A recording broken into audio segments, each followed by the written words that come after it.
히브리서 13장 8절에서 9절 말씀. 예수 그리스도는 어제나 오늘이나 영원토록 동일하시니라. 여러 가지 다른 교훈에 끌리지 말라. 마음은 은혜로서 굳게 함이 아름답고 식물로서 할 것이 아니니 식물로 말미암아 행한 자는 유익을 얻지 못하였느니라. 아멘. 하나님 아버지, 오늘도 우리의 마음 문이 열리게 하시고 하나님을 바라보게 하시니 감사합니다. 오늘도 주의 종 단에 세우셨사오니 하나님의 도구로만 사용되는 시간이 되게 하시고 인간의 연약한 부분을 숨겨주시고 올 때는 어떤 마음으로 왔든지 하나님의 음성을 듣고 응답받고 새 힘을 얻고 돌아갈 수 있도록 주장하여 주옵소서. 예수님 이름으로 기도드리옵나이다. 아멘.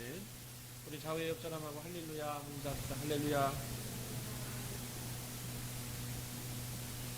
아마 우리 모두에게 공통된 생각이라고 생각이 되는데 아마 저도 고민이고 여러분들도 고민하는 것 중에 하나가 어떻게 해야 신앙생활을, 교회 생활을 재미있게 즐겁게 할 수 있느냐 하는 것입니다.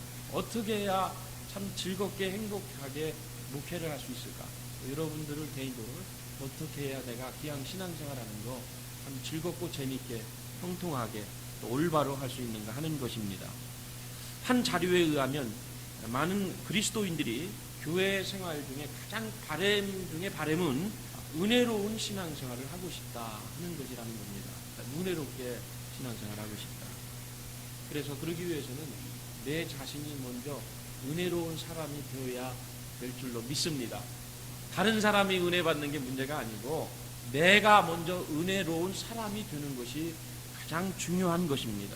저는 지난 한 주간에 이 부분을 가지고 묵상을 했고 특별히 그러던 중에 오늘 말씀을 포함해서 우리가 어떻게 해야 은혜로운 신앙생활을 할 수 있느냐에 대해서 간략하게 세 가지로 말씀을 요약하고 싶습니다. 우리가 은혜로운 사람이 되려면 꼭 필요한 요소가 있습니다. 첫째는 회개의 생활이 될 때에 하나님의 은혜를 경험할 수 있는 줄로 믿습니다. 뭐가 필요하다고요? 회개의 생활입니다. 회개라는 단어가 참 중요합니다.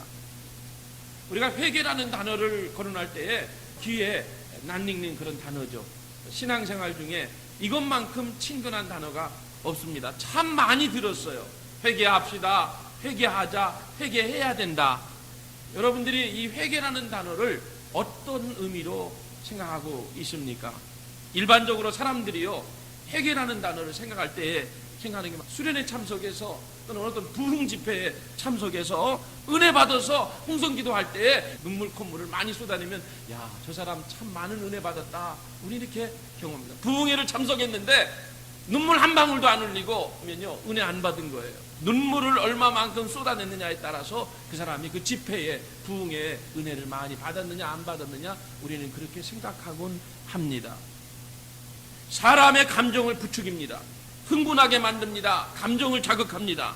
교회생활 오래 하신 분들은 웬만하면 한두 번씩 아마 이런 경험을 했을 거예요. 부흥회 참석해서 또는 수련회 참석했다가 아마 눈물을 흘려보신 그런 경험이 다 있으실 겁니다.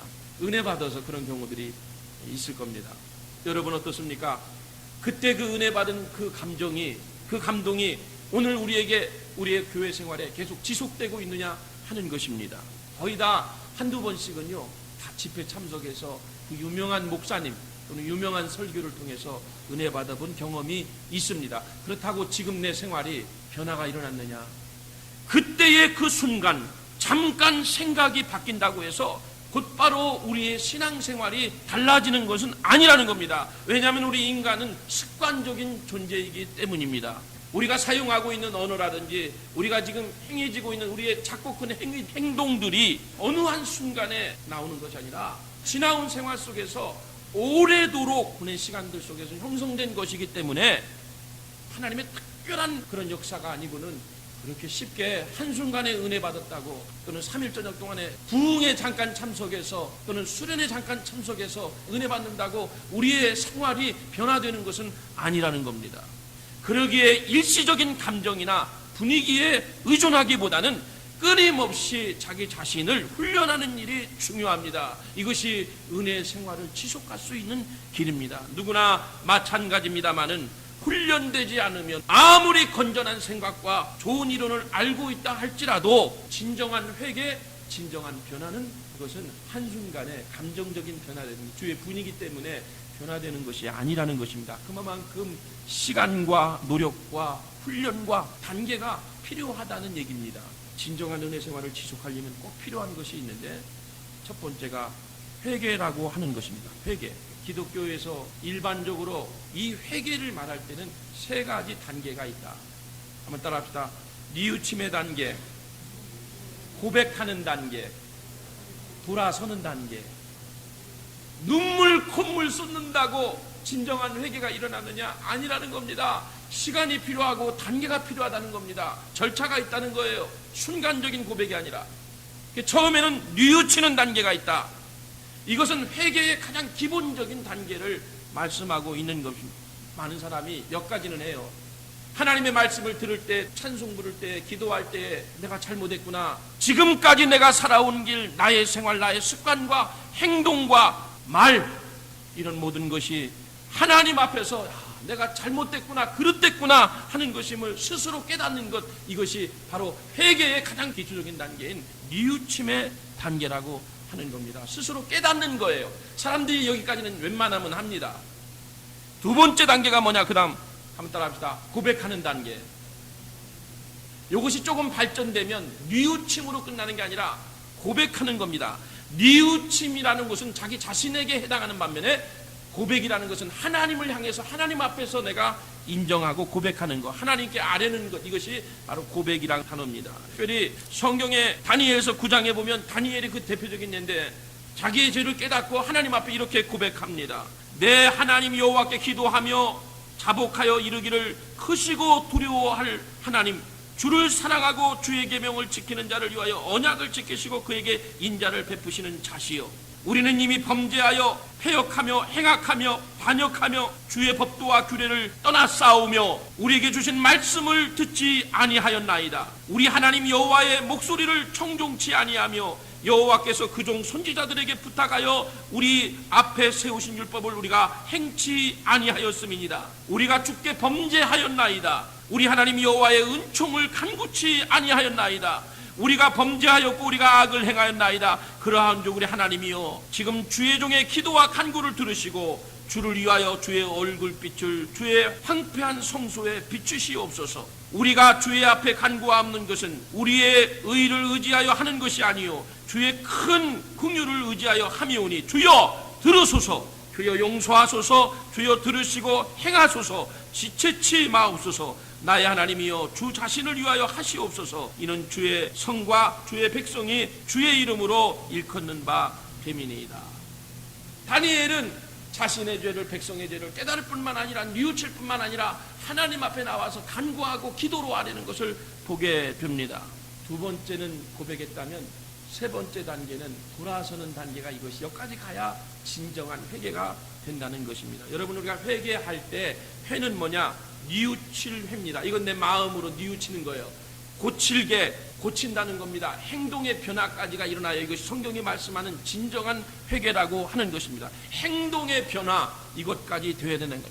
많은 사람들이요 깨닫기는 해요. 내가 잘못했구나, 잘못 살았구나. 또 많은 사람들이 고백까지는 합니다. 기도합니다. 하나님 내가 잘못했어. 여기까지는 와요. 그런데 가장 부족한 것이 세 번째 단계까지는 나아가지 못한다는 것입니다. 바로 행동의 변화까지 가야 이것이 성경이 말씀하는 진정한 회개인데 이것까지는 미치지 못한다는 거예요. 누가복음 15장 20절에 보면 탕자의 비유가 나오죠. 탕자가 집을 나갔다가 나중에 돌아오는 내용인데 성경이 이렇게 되어 있어요. 이에 일어나서 아버지께로 돌아왔다라고 말씀하고 있습니다. 내가 잘못했구나 이걸로 끝나는 게 아니라 일어나서 행동으로 직접 보여주는 거예요. 잘못된 걸 깨닫고 다시 아버지 집으로, 아버지께서 어떻게 하실지 모르지만 저주받더라도 책망을 듣더라도 내가 잘못된 것을 깨닫고 뉘우치고 아버지께로 행동을 변화시켜서 완전 돌아오는 것, 이것이 성경이 말씀하는 회개라고 하는 것입니다. 이와 같이 회개하게 되면 삶의 모든 일들을 하나님의 은혜로 깨닫게 되는 것이 은혜를 지속하는 것입니다. 여러분, 신약 성경에도 사도 바울의 경우가 그런 경우입니다. 유대의 율법 학자였고 열심히 대단했던 바리새인 지도자였습니다. 그러다가 예수 믿는 사람들을 핍박하고 믿는 사람들을 감옥에 가두기 위해서 잡으러 가다가 다메섹 도상에서 주님을 만나게 되었습니다. 그리고 그는 변화돼서 새로운 사람이 되었습니다. 그때 그가 그 이후로 수도 없이 고백한 내용이 있습니다. 바로 하나님의 은혜, 하나님의 은혜, 하나님의 은혜라는 것입니다. 그래서 여러분 고린도전서 15장 10절에 보면 바울 사도가 이러한 고백을 하고 있습니다. 나의 나된 것은 하나님의 은혜로 된 것이니 내게 주신 그의 은혜가 헛되지 아니하여 내가 모든 사도보다 더 많이 수고하였으나 내가 아니요 오직 나와 함께 하신 하나님의 은혜로다. 이 짧은 한 구절 말씀에서 하나님의 은혜라는 것을 3번이나 담고 있습니다. 이만큼 수많은 곳에 바울 사도의 기록을 보면 하나님의 은혜, 하나님의 은혜, 주의 은혜, 이것을 거론하고 있는 것을 보게 됩니다. 사랑하는 성도 여러분, 진정한 회개 생활이 될 때에 하나님의 은혜를 경험하게 될 줄로 믿습니다. 두 번째, 우리가 은혜로운 신앙생활을 하기 위해서 필요한 것이 오늘 본문 말씀에 나와 있는데요, 9절의 앞부분에 보면 여러 가지 다른 교훈에 끌리지 말라, 마음은 은혜로서 굳게함이 아름답다 그랬습니다. 이 말씀 속에서 여러 가지 다른 교훈에 끌리지 말라 하는 말씀이 굉장히 중요합니다. 이것이 은혜를 지속할 수 있는 길입니다. 하나님의 말씀을 쫓아갈 때, 하나님의 말씀을 붙잡을 때 지속적으로 은혜 생활을 할 수 있다는 겁니다. 다니엘서 12장 4절 이하에 이 시대의 마지막을 예언하는 본문이 나와 있는데, 다니엘아 마지막 때까지 이 말을 간수하고 이거를 봉함하라. 많은 사람이 빨리 왕래하며 지식이 더하리라. 시대의 마지막이 종말이 다가올수록 정보의 홍수 시대입니다. 여러분 인터넷을 하시는 분들 계시지만은 여러분 인터넷을 통해서 우리가 얼마나 많은 어마어마한 자료들을 공급받을 수 있습니다. 방 안에 앉아가지고요 사건이나 사람을 치면요 그게요 전 세계 어디서 그 사람에 대해서 알 수 있고, 자세한 건 아니지만 다 정보가 웬만하면 떠요. 정보의 시대에 살고 있습니다. 이게 마지막 때의 모습입니다. 디모데후서 4장 3절 이하의 말씀에 보면 때가 이르리니 사람이 바른 교훈을 받지 아니하며 귀가 가려워서 자기의 소욕을 쫓을 스승을 많이 두고 또 그 귀를 진리에서 돌이켜 허탄한 이야기를 쫓으리라. 시대가 마지막에 가까우면 가까울수록 수많은 정보들이, 수많은 재료들이, 수많은 말씀들이 오기 때문에 어느 것이 진짜인지 가짜인지 여러분 어디다 가치관을 두실 건가요? 지식이 많기 때문에 사람들의 마음이 더 혼란스러워집니다. 지식이 더 풍성하기 때문에 사람들의 마음이 정함이 없어집니다. 가치 기준이 모호해졌다는 얘기입니다. 그러나 오늘 본문의 8절 말씀에 가니까 예수 그리스도는 어제나 오늘이나 영원토록 동일하시니라. 아멘. 이 말씀이 무슨 말씀이냐? 진리는 오직 예수 그리스도뿐입니다. 예수님은 우리 인생처럼 변하지 않으십니다. 옛날이나 지금이나 미래나 지속적으로 그 능력을 행하시는 하나님이심을 믿습니다. 야고보서 1장 17절 말씀에도 가장 좋은 은사와 온전한 선물이 다 위로부터 빛들의 아버지께로부터 내려오나니 그는 변함도 없으시고 회전하는 그림자도 없으시니라. 신앙생활 하면서 하나님을 의지한다 하는 것은 곧 말씀을 붙잡는 것과 같은 의미입니다. 따라서 우리가 인생을 살면서 우리가 한번 생각해 봐야 될, 고민해야 될 내용 중에 하나는 내가 지금 무엇을 의지하고 사는가 하는 것입니다.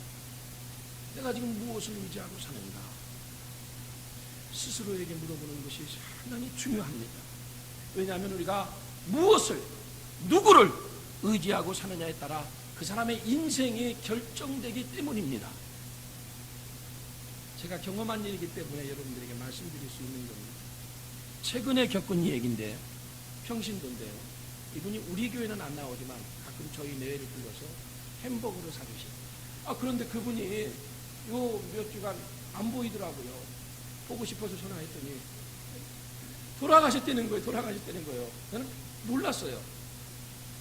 근데 이분이 그 돌아가시기 전 한 2주 전에 제가 맥도날드에서 만났는데, 저희 내외가 만났는데, 그 내외하고 만났는데 자기 간증을 하시면서 한국에서 돈을 많이 벌었다는 거예요. 난 어떻게 벌었는지 모르겠어요.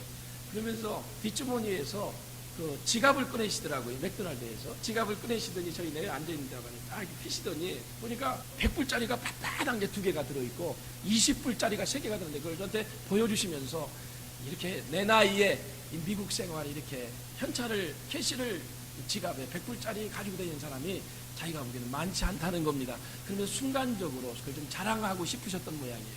내가 이렇게 나이는 먹었지만 그래 내가 충분한 돈이 있고 은퇴 자금이 완벽하게 준비되어 있고 저한테 좀 그런 것들을 보여주시고 싶으셨던 모양이에요. 그러면 지갑을 보여주시는데 얼마나 그것이 말이죠 생각이 나든지. 여러분 260불이 뭐 그렇게 많은 돈입니까? 근데 자기 주위에, 당신 주위에 지갑에 이렇게 돈 넣어가지고 다니는 사람이 없다는 거예요. 참 특이하시다. 그러면서 애기 같으시다 하고 웃었는데 글쎄 그분이 돌아가셨다는 거예요. 그렇게 건강하시던 분이, 건강을 자랑하시던 분이. 한국의 경우에 지난 한 해 동안에 자살한 사람이 통계적으로 600명이라는 겁니다. 인구 1억에 가까운 일본이 작년 한 해 동안에 자살한 사람이요, 우리나라 10배 이상이 돼요. 7,000명이 한 해 동안에 자살을 했다는 겁니다. 우리보다 삶의 질이 우리 한국보다요 월등히 뛰어나는 일본입니다. 그런데 더 잘 살고 더 부유하다고 그렇게 하는데 한 해에 자살한 사람이 7,000명이 된다는 거예요. 엄청난 숫자죠. 외로우니까 지푸라기라도 잡아야겠다는 생각에 몸부림치다가 할 수 없어서 자살을.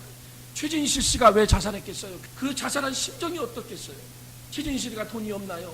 지금 보여진 재산만도 50억인데 무엇 때문에 그 사람이 자살했나요?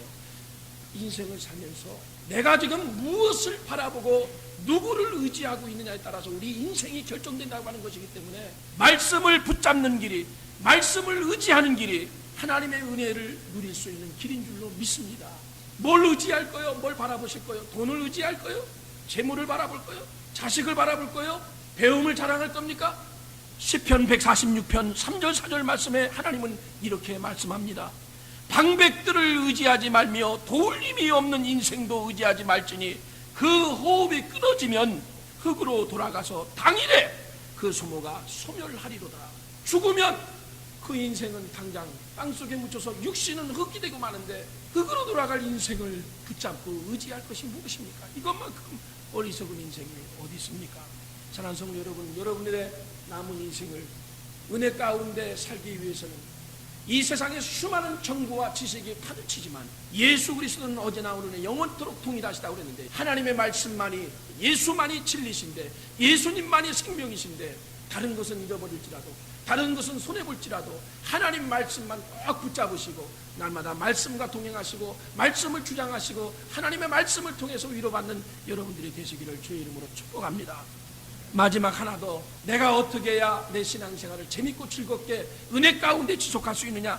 저는 오늘 그 본문의 9절 말씀에, 그 중간 이하의 말씀에 길을 얻습니다. 식물로서 할 것이 아니니 식물로 말미암아 행한 자는 유익을 얻지 못하였느니라. 고린도전서 8장 8절 말씀에 식물은 우리를 하나님 앞에 세우지 못하나니 우리가 먹지 아니하여도 부족함이 없고 먹어도 풍족함이 없으리라. 여러분, 교회라고 하는 것은 정직하게 살라고, 바르게 살라고, 양심적으로 살라고 교회 나오는 것이 아닙니다. 하나님의 은혜를 얻어야 된다고 하는, 이 하나님의 은혜를 경험하는 것이 교회입니다. 여러분, 교회에 왜 오십니까? 하나님 말씀 듣고 좀 더 양심적으로 살라고 교회 오십니까? 정직하게 살라고, 인격적인 사람이 되려고 예수 믿으십니까? 식물로서 한 것이 아니다 그랬잖아요. 식물로서 한 것, 식물로서 할 것이 아니니 식물로 말미암아 행한 자는 유익을 얻지 못하리라 그랬잖아요. 여러분, 인정이 많다고 되는 게 아닙니다. 인정이 우선이 아닙니다. 성령의 충만한 사람이 되어야 하나님의 은혜를 경험할 수 있는 줄로 믿습니다. 내가 먼저 성령 받아야 돼요. 신앙생활을 성령 받지 않고 신앙생활하면요 충만하지 못하는 많은 문제가 발생합니다. 고린도후서 3장 17절 말씀에 주는 영이시니 주의 영이 계신 곳에는 자유함이 있느니라 그랬어요. 여러분, 성령 충만함이 곧 은혜인 줄로 믿습니다. 교회를 그렇게 수년 동안 오래 다녔어도 내 마음이 왜 이렇게 공허하냐? 이것은 바로 성령 충만함이 없기 때문입니다. 성령 충만함이 없으면 마치 성경이 말씀하는 열매가 없고 잎사귀만 무성한 무화과 나무와 같이 성령 받지 않고 묵회하고 성령 받지 않고 신앙생활하면은 우리의 신앙은 점점 말라 비틀어져 가게 되는 것입니다. 여러분, 은혜로운 사람이 되려면 인간의 생각과 인간의 철학과 윤리와 그리고 지성이나 인격보다 그것을 넘어서서 성령님의 감동을 충분히 받을 때에 은혜 생활하고 재밌고 즐겁게 형통하게 믿음 생활하게 될 줄로 믿습니다. 에베소서 5장 18절 말씀에 술 취하지 말라 이는 방탕한 것이니 오직 성령의 충만을 받으라 그랬어요. 문제는 어디에 있느냐? 내가 성령을 받지 못해서 그렇다. 우리가 이를 위해서 사모하고 기도해야 됩니다. 여러분 모쪼록 바라기는 교회 프로그램이나 또 얼마나 많이 모이느냐가 문제가 아니라 내 자신이 성령 받아서 성령 충만해서 성령님의 도우심으로 여러분들이 믿음 생활 하신다면 교회 생활이 재미없지 않습니다. 재밌습니다. 사역이 즐겁습니다. 가족들을 봐도 사랑의 마음이 생깁니다. 이 문제가 내가 성령 받지 못해서 성령 충만하지 못해서 그런 거예요. 말라 비틀어져 가는 겁니다. 모쪼록 바라기는 사모하셔서 하나님의 성령을 받으셔서 충만하셔서 하나님의 은혜 가운데 믿음 생활 하시기를 주의 이름으로 축복합니다. 말씀 마칠게요. 3가지 말씀드렸는데 우리가 은혜 생활 지속하려면 첫째 뭐라고 그랬죠? 회개가 필요하다. 두 번째 하나님 말씀. 세 번째 성령 충만. 자, 또 하나 물어볼게요. 졸으셨나 안 졸으셨나? 회개는 그냥 내가 잘못했구나 이것이 회개가 아니라 기독교에서 말하는 회개는 3단계가 있다. 첫 번째 단계는 뉘우치는 것이다. 두 번째 단계는 고백하는 단계다. 세 번째는 돌아선다. 말씀 잘 들으셨어요. 머릿속에 넣으셔서 여러분들이 생각으로만 회개하지 마시고 우리가 나쁜 길에 들어섰다면 잘못된 생각을 가지고 있다면 하나님 도와주세요. 성령 주셔서 성령으로 하여금 내가 할 수 없으니까 성령이 우리 교회 함께 하시고 성령이 여러분의 가정에 함께 하셔서 신앙생활을 재밌고 즐겁게 하시기는 여러분들이 되시기를 주의 이름으로 축복합니다. 기도합시다.